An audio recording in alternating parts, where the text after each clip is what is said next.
Welcome to the Gonzo Chronicles. I'm your host, Cyrus Alderwood, the official spokesman for Generation X. Stick around. It's going to get weird, as always.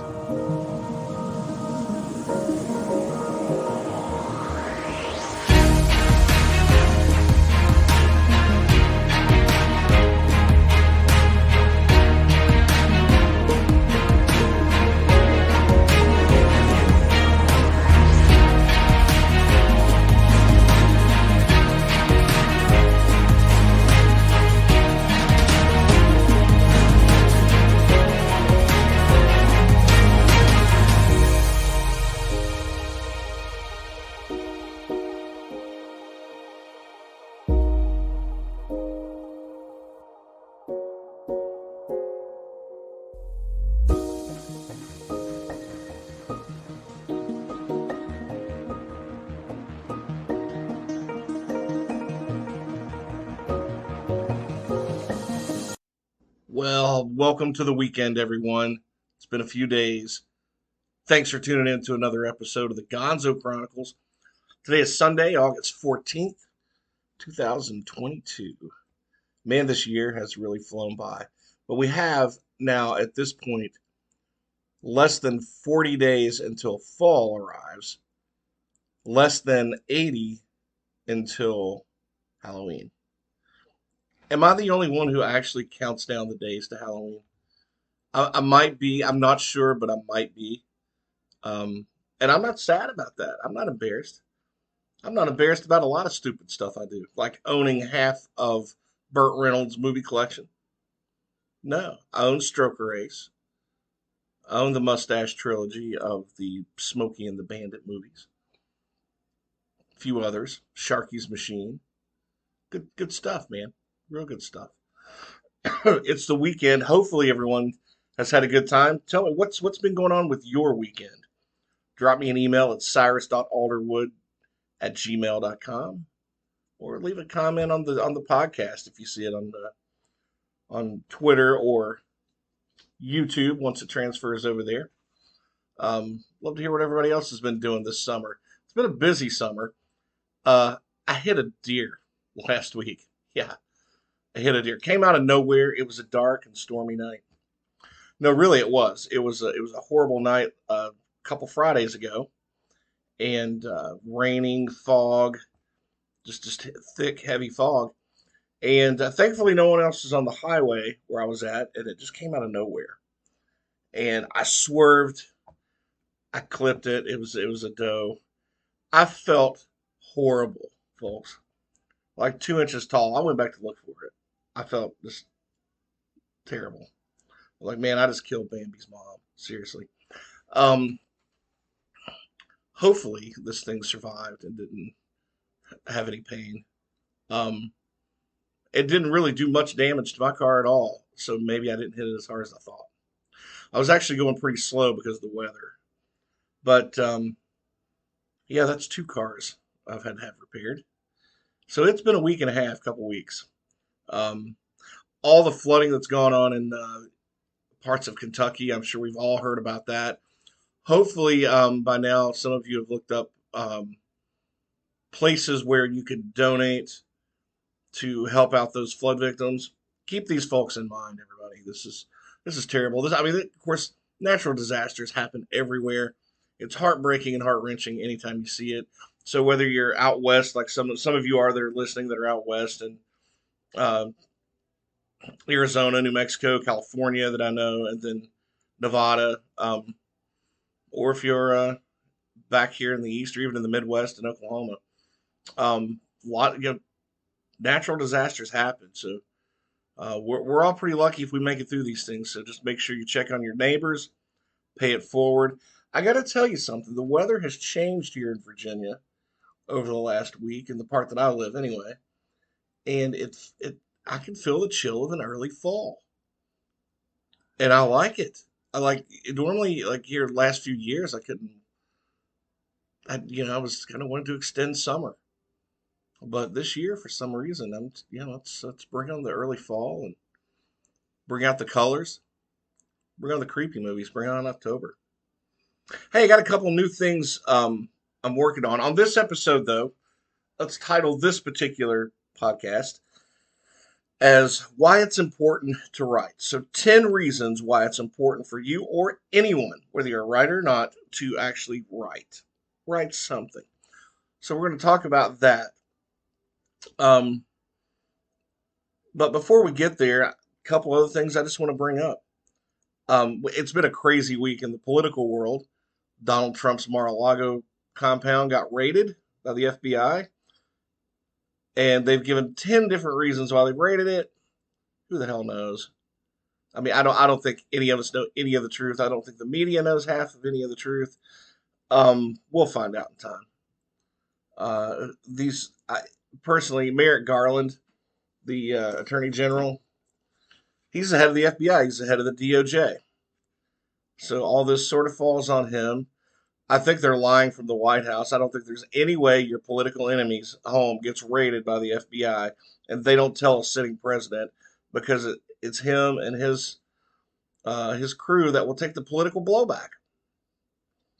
So yeah, I think they knew. You're not gonna do something like that to a former president and the current president not know. So I don't believe the lies. I mean, they're politicians. You want to give people the benefit of the doubt, except politicians, because they lie their ass off. That's what they make a career doing.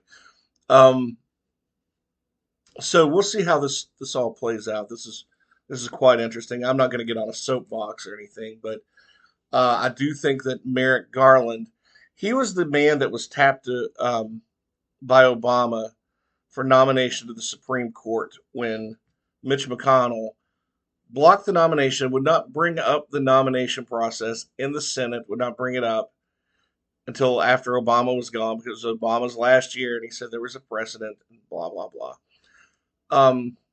Personally, I think that's garbage. That was a garbage move on McConnell's part. A sitting president has a right to appoint his Supreme Court justice, whether you like that person or not. I was not an Obama fan, and I think one of the people he put in there was highly unqualified. But it is a president's right to have that opportunity when it comes up.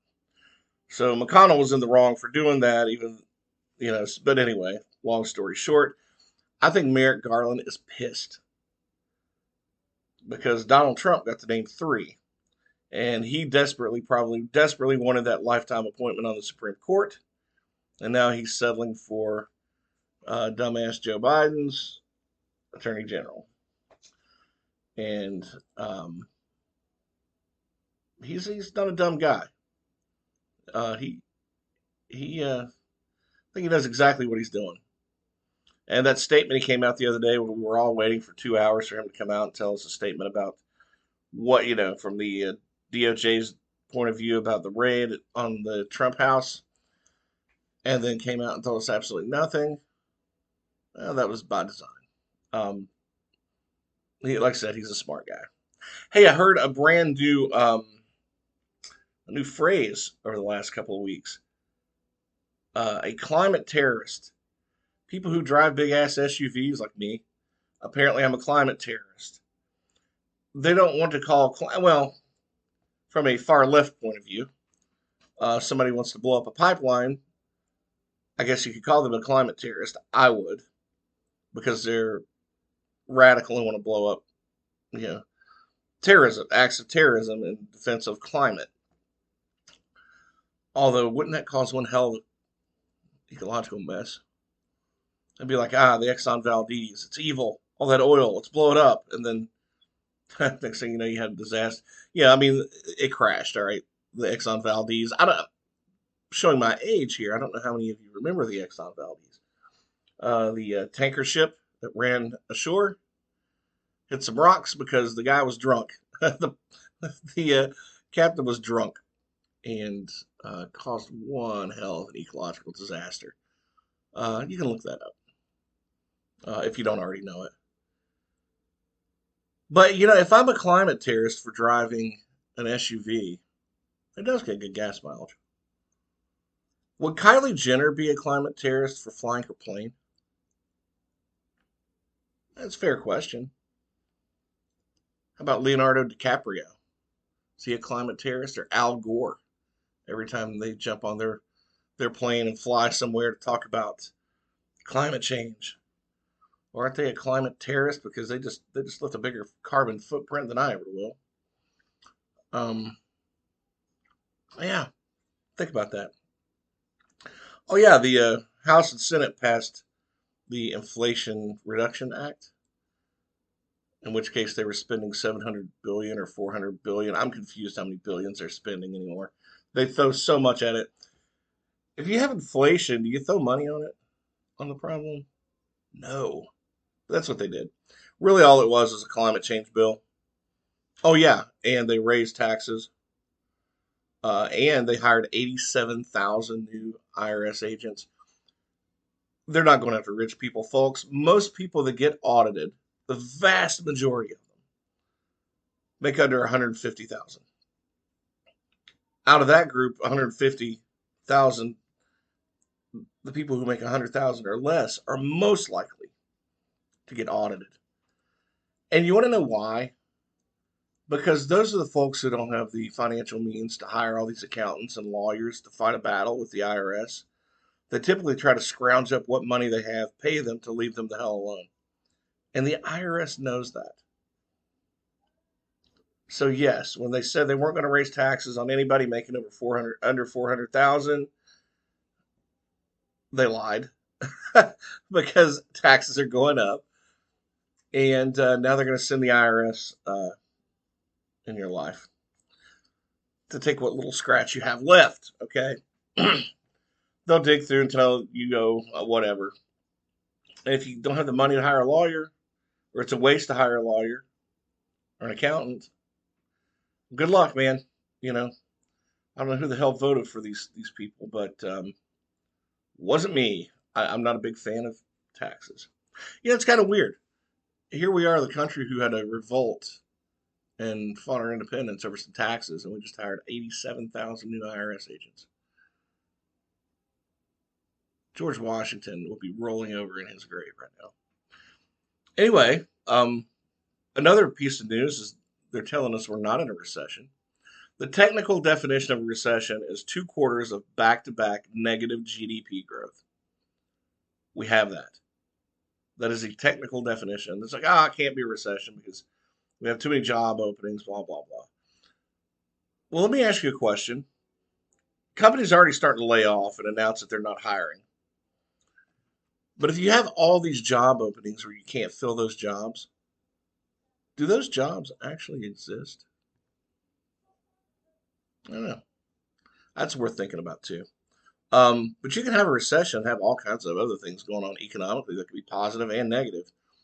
I'm just going by the technical definition that I was taught when I was going to undergrad and grad school because I majored in economics.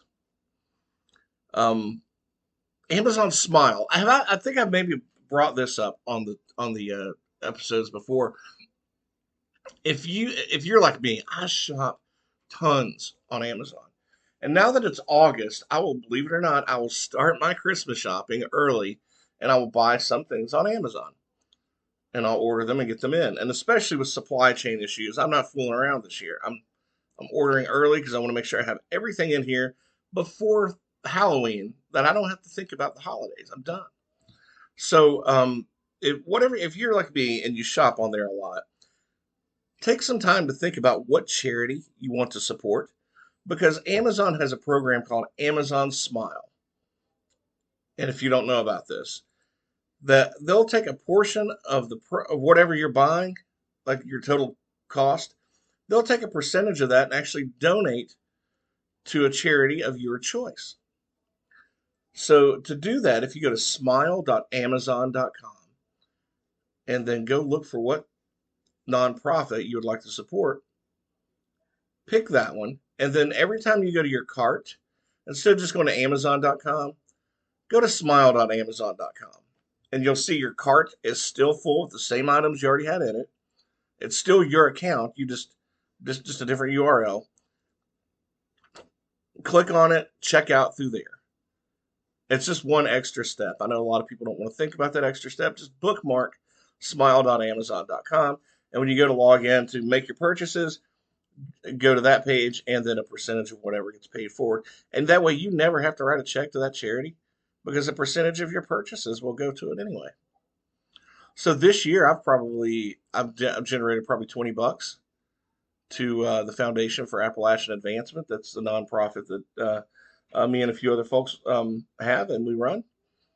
So you know, to give you a heads up on how much this can mean to even small nonprofits like mine, if you go back, I think 2018 or 19, the year right before the pandemic hit, the Nature Conservancy actually got raised $3 million through Amazon Smile.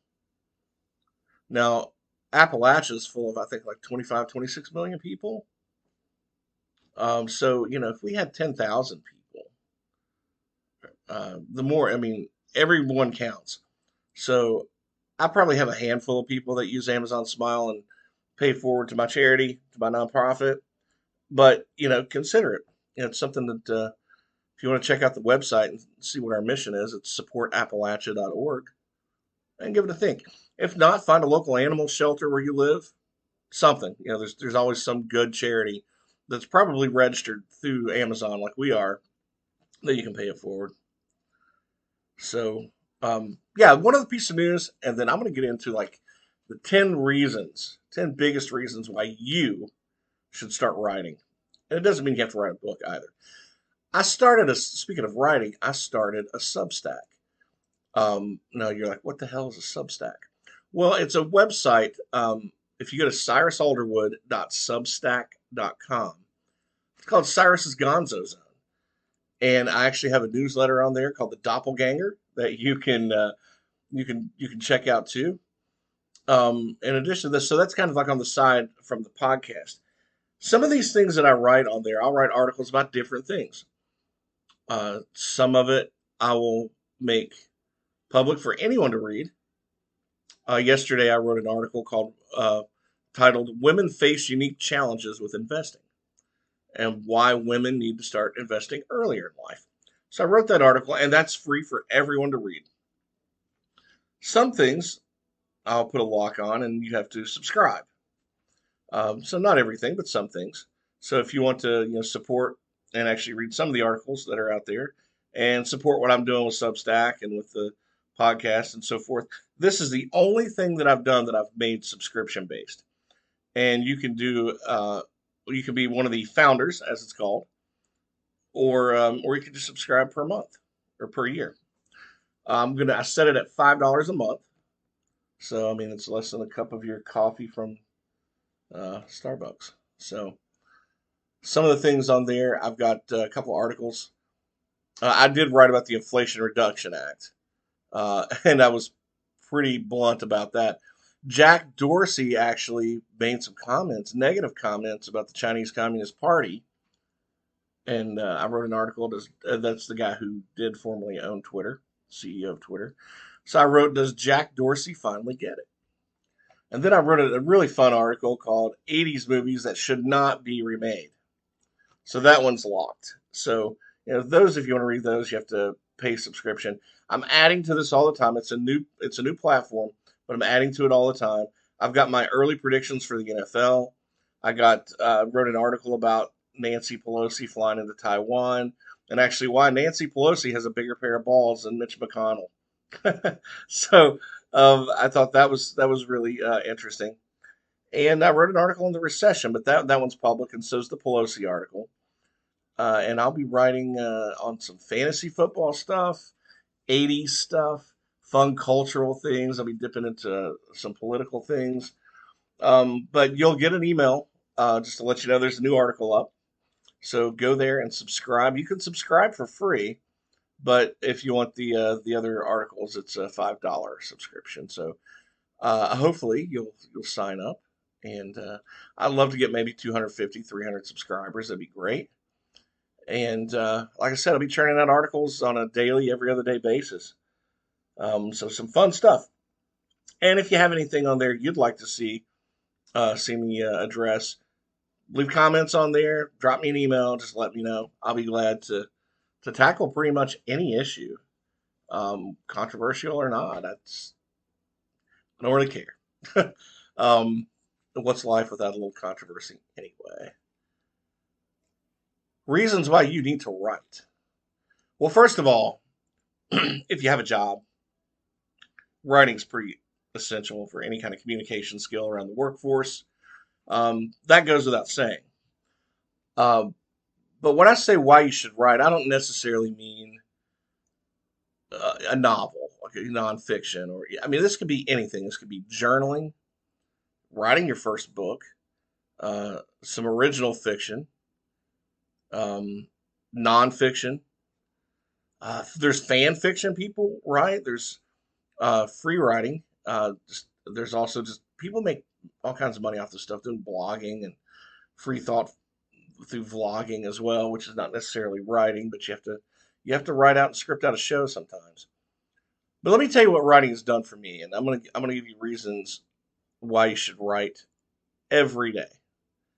I wish I'd held firm to that practice. I'm getting better, but well, it writing every day is a tough thing to do. But I know plenty of writers that do it, so I have no excuse, and neither do you. Writing every day actually builds discipline. So if you get up in the morning and you have a morning routine, that teaches you how to stick with doing something. Build writing into your routine every day, even if it's 5 minutes on your lunch break at work and you do a quick journaling. Just hey, my day is going like this. Now here's like the three things that I learned today, or something. Anything that pops in your mind. Take 5-10 minutes of your lunch break if you have it, and write something down. Or first thing you do when you get home. You may have family to deal with, kids to deal with, so maybe that's why you do that at work during lunch, or early in the morning before anybody gets up, or last thing at night. But find 10 minutes at least a day to write something, whether it's just how your day went, or some thoughts you have, or a to-do list for the next day so that you don't forget those things. Writing every day builds discipline. The other thing is that you always read about the left side, and right side of your brain. Uh, I always thought you engage both sides of your brain when you write. I assume. So they say, is it the right side is no, the left side is more analytical and logical. The left side is more creative, right? It handles all the daydreams and all that, right? So um, balance out your thought process. There's no reason to go all day just being logical and methodical. Our brains were wired for imagination. If it wasn't, we wouldn't enjoy books and movies. So engage both sides of your brain. I think it's a healthy thing mentally for people to engage both sides by just doing writing. Um, and it helps you. Here's another thing I always thought of. If you have a lot of issues and problems in your life, I know people that journal. And I'm going to bring this little girl up because my niece, after she lost her father, I think she's been doing some journaling. And my other niece probably does too. She doesn't really talk much about it. But whenever you're feeling stuck or just you have problems, it helps to write them down because it helps as you write them down, it helps you think through them, especially when you're writing out longhand. You don't have to type this. Write it out. It is therapeutic. And let's face it, people that write a lot, you have very well-known journalists that do a good job, that are fair. Yeah, I mentioned bloggers. You have people like speech writers who've written powerful speeches, like Mr. Gorbachev, tear down this wall. These people who write consistently actually impact society in a larger way than you think. Think about the songs that you've heard, the beautiful songs that meant a lot to you that you can't get out of your head, that are culturally famous and culturally important. Someone wrote that. Think about the movies that you've watched that made a deep emotional impact with you and with a lot of people. Someone wrote that. That's why propaganda works. um, Written word can seriously influence your culture and the world at large.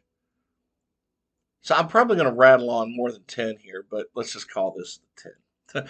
um, would your family have, well, let me back up. One of the reasons I think it's important for people to write, if you're not writing a book, like fiction book, you're writing nonfiction, a lot of people, we go to this 23andMe and we go to ancestry.com. We want to learn about our family's past. If we had one or two people from each generation who actually kept notes and kept track of the families, would you really need that? Because you have a family journal, kind of like you have a family Bible that gets passed down. You want to track your family, learn who each person was, a little bit about not just who they were, but what they were like. Have somebody in your family write that down. And that, if you're listening to it, that's you. Because I've asked people in my family to do that. I would love to have my Granny Pruitt around to this day. I wish she had written about all the family that she remembered she would talk about. And I wish my mom, while she remembers all this stuff, would write it down too, but she won't.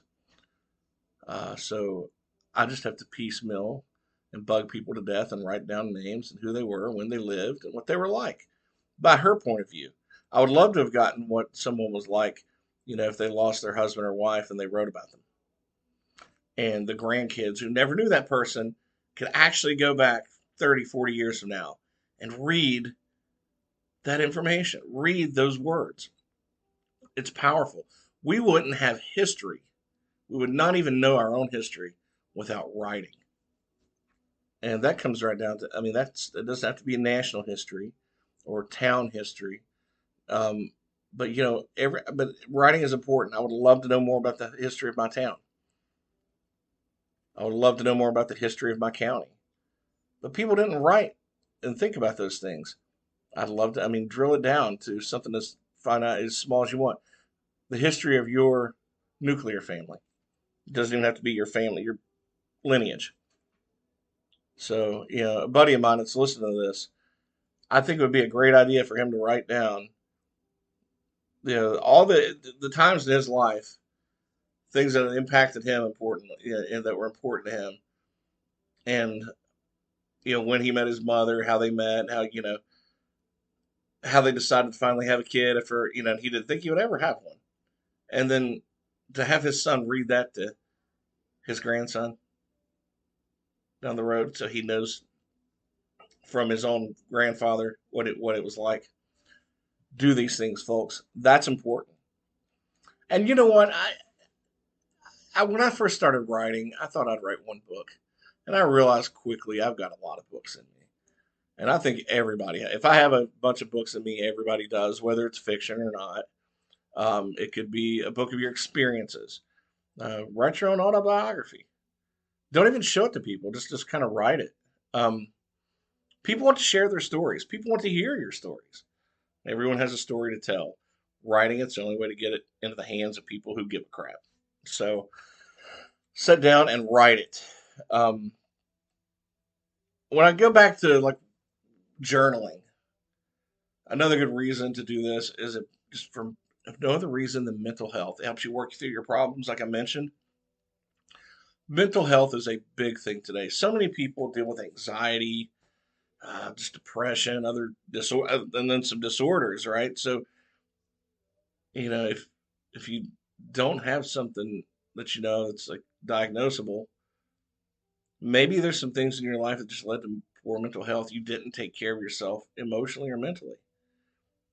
Writing these things down can help you work through those things and lead to a happier, healthier, just mental state of mind. I'm a big fan of that, and why writing is so important for that. And another thing that you can write down is your goals. I don't know what kind of personality you have, each person that's listening to this, but when you go tell people your goals, it can help you or it can hurt you, I guess. Because if you don't reach those goals, and everybody's going to remind you, they're going to pile on.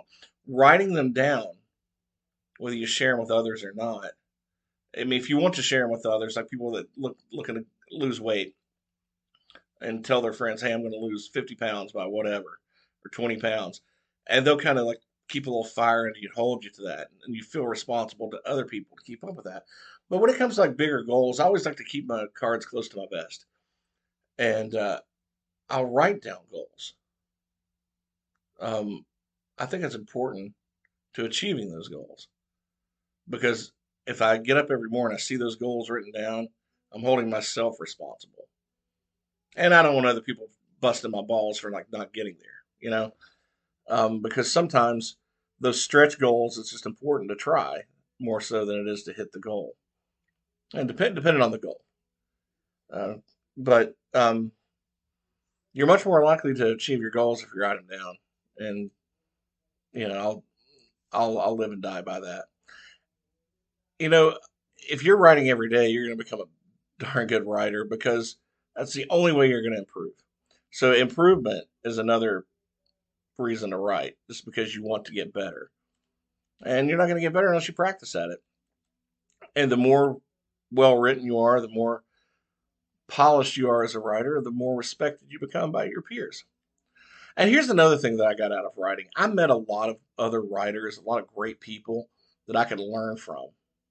And that made a huge difference for me as why I would write, just because I have a scheduled time every month where I get together with other writers, and whether it's just a hello, how you doing? Let's hang out for an hour, or hey, we're going to have a workshop today. We're going to learn something new about our craft.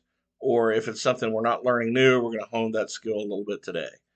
Um, and I think by keeping a daily routine of writing, you keep your thoughts more organized as well. You don't forget the to-do list that you have to do every day, like I mentioned.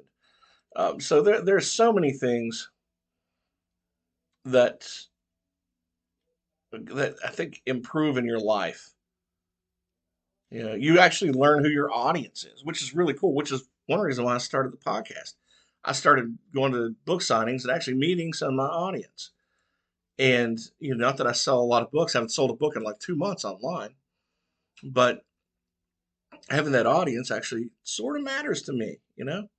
I get to learn about what makes sense from your point of view and what kind of content is important to you. So me as a creator, I know what limits to kind of push a little bit because I value my audience, and I hope they value my creativity. And sometimes, the wanting to push that envelope. Sometimes in some of the things I write, uh, don't always have to agree with me, but that's okay. We don't live in a world. I don't live in a cancel culture world, uh, even though part of the world is like that. And I hope you listening don't either. You can't cancel people. We're all here. We're all in the same boat, and it's valuable to have different opinions. And you should respect those opinions. Don't have to agree with them. It's okay. And I think you learn a lot of that by writing because you can say one thing and regret what you say. And you can write something and regret what you write. But when you're writing it, you have a purpose. You're taking your time. It's more intended. And, I value the bonds that I've built with other writers and people who read that, like, they're voracious readers that just know me and we talk about books we're reading and things like that. You can also make a career out of it, even though I haven't. Um, it's a legit career for a lot of people who want to put the time and work and actually network enough to get into the right position where you can just write for a living. Um, yeah. So think about all that and just the reflection when you go back and just reflect on things you've written on a day-to-day basis. I'd suggest you go pick up a book on writing with just a list of writing prompts and just sometimes just randomly pick one and write about it. Sometimes they're very personal. Sometimes they're tough choices. I mean, they're always always write about it, even if it's a paragraph, 3 paragraphs, whatever. Nobody said you had to write a book on one writing prompt. Spend 15 minutes on it and then move forward. You'd be surprised how how it helps you reflect and define yourself better. And actually, when you define yourself better and you reflect, you kind of step forward in a different path in life too. And I think that's very important. You can shed a lot of fears by jumping onto a page and typing or grabbing a piece of paper and writing it out. Get your ideas, your thoughts across. Cement your history. Um, do what you need to do, but writing every day, I promise you, will make you a more disciplined person. Take 10, 15 minutes. Regular writing is going to improve a lot of things in your life. You might not realize it, but you will over time. So, that being said, I want you to share some of the things you're writing. I may, I'll tell you what. Go Google writing prompts, like 10 writing prompts or something. You pick one, write it, 10 minutes. Just write 10 minutes. Type it out, send it to me. I'd love to see. And I'm gonna grab one of the writing prompts on a out of a book that I have. I'm just gonna open a page, and if it's very personal, so be it. I'm gonna write on it for about 10, 15 minutes, and I will read it on my next podcast. And speaking of the upcoming podcast, we're going to be getting into the dark side of rock and roll on some of these episodes. We're also going to get into horror films, the true stories behind some of the most infamous horror films of all time. Yeah, there's some true stories behind some of those. So we're going to get into that, and then we're going to be having some guests back on. I'm sure Miss Elizabeth will be back on. We're going to talk about some mysteries and unsolved stuff, and we'll go from there. But if you know of anybody that'd be interested in being a guest on the program, have them touch base with me. Thanks everybody for listening to the Gonzo Chronicles. I appreciate the hell out of you. I'll see you on down the road.